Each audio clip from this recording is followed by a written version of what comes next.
पार्थ पवार जमीन खरेदी प्रकरणी खडसेंनी मोठा दावा केलाय। महसूल मंत्री असताना फाईल मंजूर करण्यासाठी माझ्यावर दबाव होता असा मोठा गौप्यस्फोट एकनाथ खडसे यांनी बडे मुद्देच्या चर्चेत केला। दरम्यान या व्यवहारासाठी पैसे आणि कागदपत्र दिलीच नाहीत असंही खडसे म्हणाले। तर उपनिबंधकांची नार्को टेस्ट केल्यावर सर्व सत्य बाहेर येईल असं देखील खडसे म्हणालेले आहेत। 15ला आल्यानंतर पूर्णपणे फाईल मी वाचली आणि ती फाईल ज्यावेळेस एवढं लक्षात आलं नाही फाईलचं त्या कालखंडामध्ये, म्हणजे नेहमीच्या फाईल असेल असं समजून पुढे जावं असं वाटलं।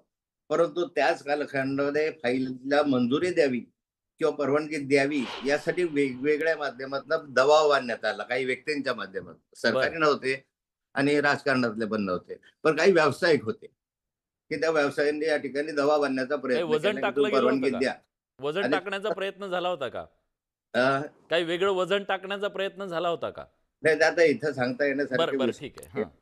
पण त्यासाठी दबाव आणण्यात आला आणि दबाव आणल्यानंतर माझ्या असं लक्षात आलं या फाईलमध्ये काहीतरी गडबड दिसते, म्हणून पूर्ण फाईल मी वाचली। ते पूर्ण फाईल वाचल्यानंतर माझ्या लक्षात आलं की बनावट दिसतंय। त्याच्यामध्ये जो दुय्यम निबंधक आहे ज्याने हा व्यवहार केलेला आहे, ज्या व्यवहाराला त्याने वैकायदेशीर स्वरूप दिलेलं आहे पण कायदेशीर बनवलेलं आहे, याला आज अटक करा आणि याची 24 तासाच्या नार्को टेस्ट करा। 24 तासाच्या आत काही चौकशा करू नका, काही करू नका। त्याच्या नार्को टेस्ट मध्ये नावं होतील, जे काही त्याच्यामध्ये येतील जनतेसमोर दाखवा, जनतेसमोर जाहीर करा। काही करू नका तुम्ही। आता हे मला माहिती आहे चौकशांमध्ये काय होतं, अजितदादांचं काय झालं 70,000 कोटीचं, नंतरचं काय झालं, सगळे व्यवहार तुम्ही सोडून द्या। माझी सरकारला मागणी आहे, उगाच वेळ घालवू नका। 24 तासाच्या आत याची नार्को टेस्ट करा, सत्य समोर येऊन जाईल।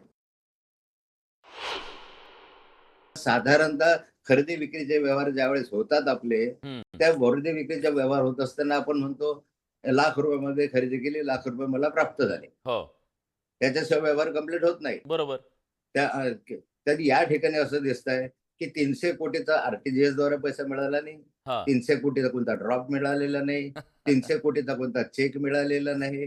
बिना पैसा देत असताना ही खरेदी झाली, ही अनियमितता आहे। होऊच शकत नाही अशी खरेदी, पैसे दिल्याशिवाय खरेदी होणं, एक हा भाग तुम्हाला सांगतो। आणि मग या ठिकाणी एक आहे की ही वस्तुस्थिती आहे की या संदर्भामध्ये जी शीतल टेकवानी आहे, ती टेकवानी आणि ही एकटी नाहीये। ही टेकवानी हिने या ठिकाणी त्या दुय्यम निबंधकांच्या सहमतीने हा सारा व्यवहार केलेला दिसतोय। आता प्रश्न असा येतोय की 7/12 बंद झालेला आहे, म्हणजे बंद 7/12 देत असताना त्या ठिकाणी खरेदी विक्री करता येत नाही।